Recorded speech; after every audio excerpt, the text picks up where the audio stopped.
Pour vous aider à reprendre de bonnes habitudes, nous allons faire un exercice ensemble sur la nature et la fonction. Dans un premier temps, je vais commencer par vous donner la nature de chacun des mots. Puis, nous allons nous intéresser à la nature des groupes de mots, puis à la fonction de ces groupes de mots. Alors, ce, c'est un déterminant, donc nous l'entourons de bleu dans notre code couleur. Puis, nous avons matin, matin qui va avec ce, qui est un nom, et un nom masculin et singulier comme le déterminant. Alors, le code couleur pour le nom, je l'entoure de bleu et je le remplis de bleu. Voilà. Nous avons une virgule. Cette virgule nous permet de dire que ce matin est un groupe de mots. Voilà, je reviendrai dessus après. Là, là est un article défini, puisque c'est un article féminin et singulier. Cet article est en lien avec sœur, donc il va avec le nom sœur. Ce nom est donc au singulier et au féminin. Comme pour matin, j'applique le même code. Voilà. Alors, nous savons depuis peu que ce petit mot invariable est une préposition. Voilà. Et donc, une préposition doit s'entourer de marron. Je les rentre dans la catégorie des mots invariables. Julie est un nom propre. C'est la nature de ce mot. Julie. Alors, il faut que je fasse attention parce que je ne vais plus avoir de place pour ma phrase. Oups. Voilà.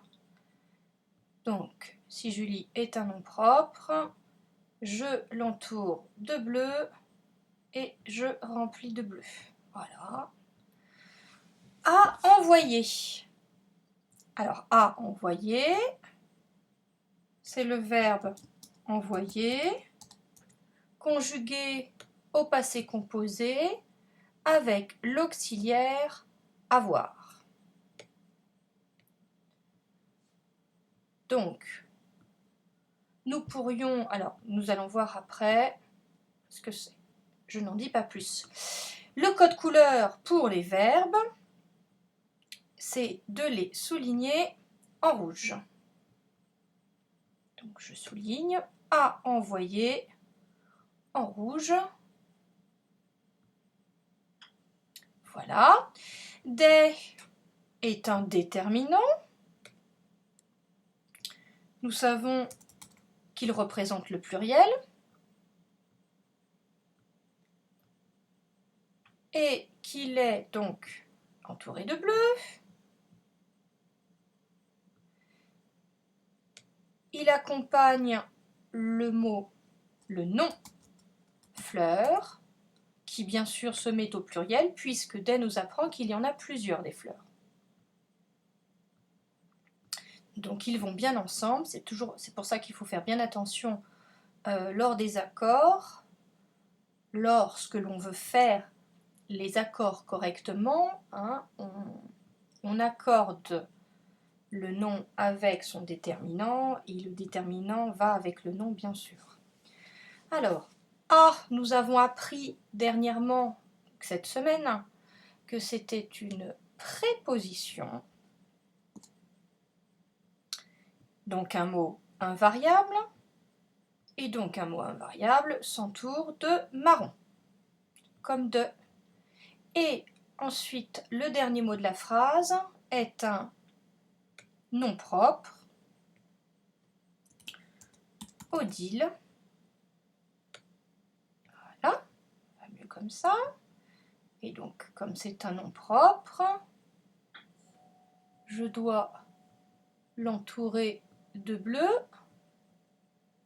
et le remplir de bleu. Donc là, dans cette première étape, j'ai défini la nature de chaque mot. Maintenant, je vais m'intéresser à la nature des groupes de mots. Tout à l'heure, je vous ai dit qu'il y avait une virgule après ce matin. Ça veut dire que ce matin est un premier groupe de mots. Un déterminant plus un nom, ça donne un groupe nominal. Donc nous avons un premier groupe nominal, comme ceci, qui donc est fait de ce et matin. Nous avons un premier groupe nominal. La sœur, c'est un deuxième groupe nominal, puisque nous trouvons un article et un nom. Donc encore une fois, je réutilise le code couleur. De Julie, nous avons encore une fois un groupe nominal. Donc, je recommence. Voilà. Et donc, j'ajoute la couleur. Alors, des fleurs, encore un groupe nominal, mais il n'y a que des groupes nominaux dans cette phrase. C'est groupes nominaux, des groupes nominaux, des groupes nominaux. C'est la phrase des groupes nominaux. Mais c'est ça qui est intéressant, c'est de se dire, voilà, il y a plusieurs groupes nominaux. Vont-ils avoir la même fonction? C'est toute la question. Et Aodil est encore un groupe nominal. Ah, j'ai oublié d'enlever. Voilà, comme ceci. Donc, nous avons beaucoup de groupes nominaux dans cette phrase. Très bien. Donc, j'ai défini la nature des mots, puis la nature des groupes de mots. Très bien. Maintenant, je vais m'intéresser à leur fonction. Alors, je vais commencer avec le verbe. À envoyer, on sait que c'est le verbe envoyer au passé composé. Et je sais que la nature d'un verbe, c'est un verbe, et que sa fonction, c'est d'être un verbe. Donc, là, rien ne change. C'est quelque chose que vous savez très bien faire. En général, ça ne vous cause pas d'ennui. Maintenant, nous allons nous intéresser au sujet de ce verbe. Qui est-ce qui a envoyé des fleurs à Odile? Eh bien, c'est la sœur de Julie. Donc, la sœur de Julie devient notre sujet.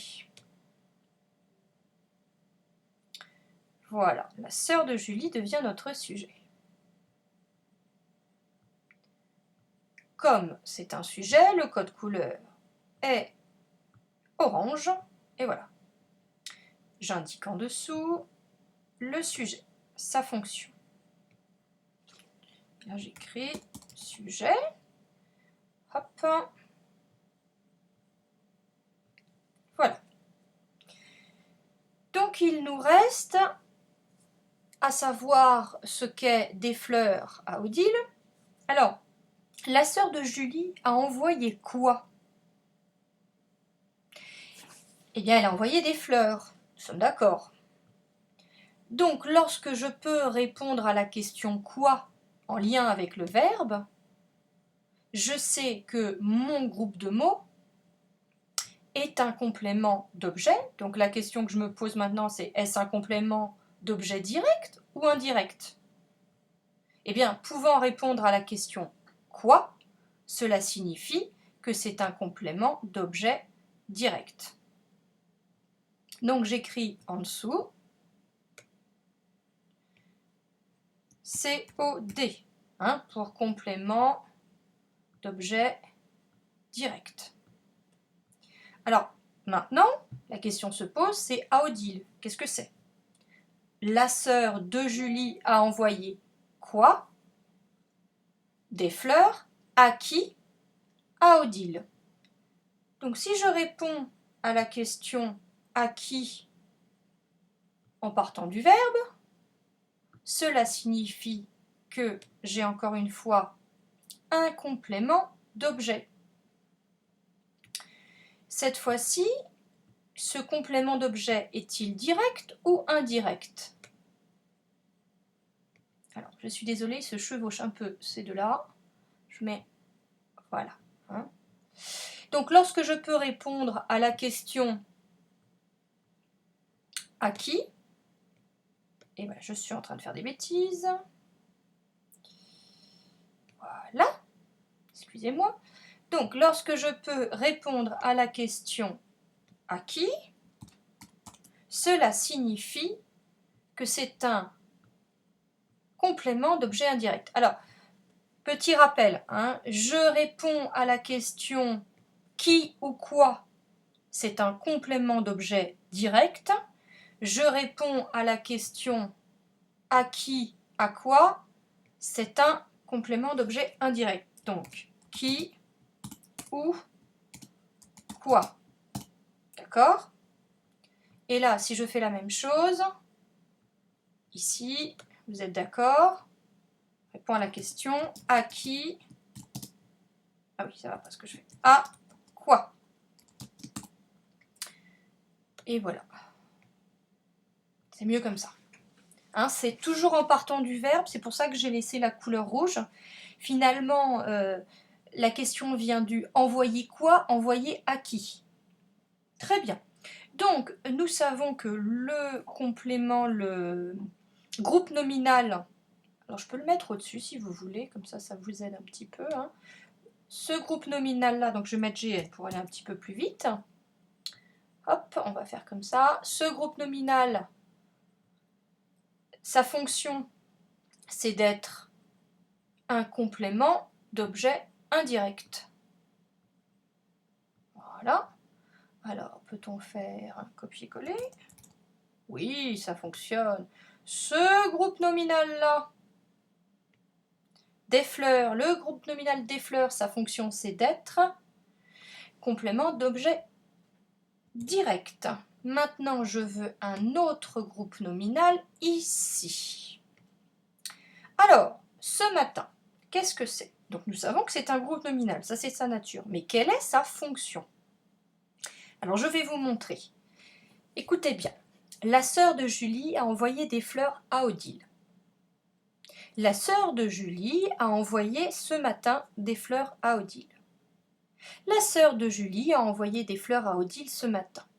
Donc j'ai, dans un premier temps, supprimé ce groupe de mots, puis j'ai déplacé ce groupe de mots. Lorsque je peux déplacer ou supprimer, cela signifie que c'est un complément circonstanciel. Alors, il en existe plusieurs. Vous continuerez au collège à en apprendre énormément. Je choisis une couleur verte que vous puissiez bien voir. Voilà, on va mettre une bonne couleur.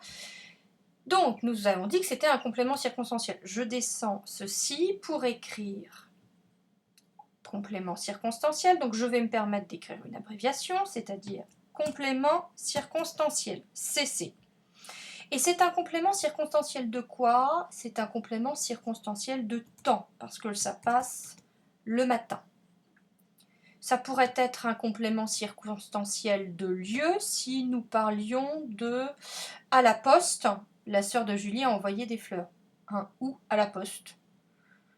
Donc ça serait un complément circonstanciel de lieu. Donc nous avons défini la fonction du groupe nominal ce matin, la fonction du groupe nominal des fleurs et à Odile. Alors, nous pourrions nous dire que nous avons tout fait. Cependant, nous avons appris quelque chose de nouveau cette semaine. Nous avons appris qu'il existait des compléments du nom. Et que le complément du nom on le retrouve lorsque dans un groupe nominal, un nom est complété par un autre groupe nominal et qu'il est introduit par une préposition. Alors, nous avons ici un groupe nominal qui est complété par un autre groupe nominal et qui est introduit par une préposition. Donc ça veut dire que ici, de Julie complète le mot sœur, le nom Julie complète le nom sœur.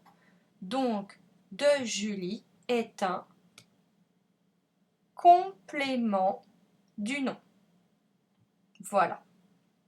Je mets la couleur, un peu d'épaisseur et j'écris en dessous, ici, mais je vais faire une phrase pour que ça soit plus clair. Hein.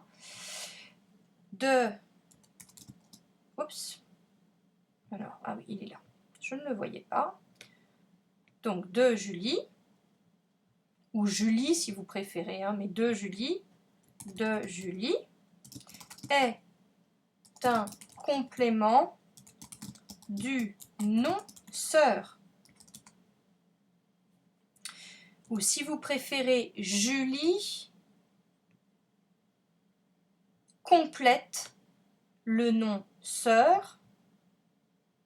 Julie complète le nom sœur. Pourquoi dit-on cela? Parce que ça nous apporte une information sur la sœur. Si nous avions écrit ceci, la petite sœur, voilà, nous aurions eu cette fois-ci toujours un groupe nominal, mais dans lequel nous aurions eu un adjectif qui complète bien sûr le nom sœur, comme le complément du nom. Sauf que cette fois-ci, c'est un adjectif, ce n'est pas un nom. Donc, un complément du nom, c'est un nom qui en complète un autre. Et dans le cas de l'adjectif, c'est l'une des autres possibilités que l'on peut trouver pour compléter un nom au sein d'un groupe nominal. Voilà, c'était pour reprendre en bonne forme, remettre un petit peu dans les têtes la nature et la fonction par un exemple. Voilà, je pense que vous avez bien travaillé à essayer de comprendre et de suivre, donc je vous propose de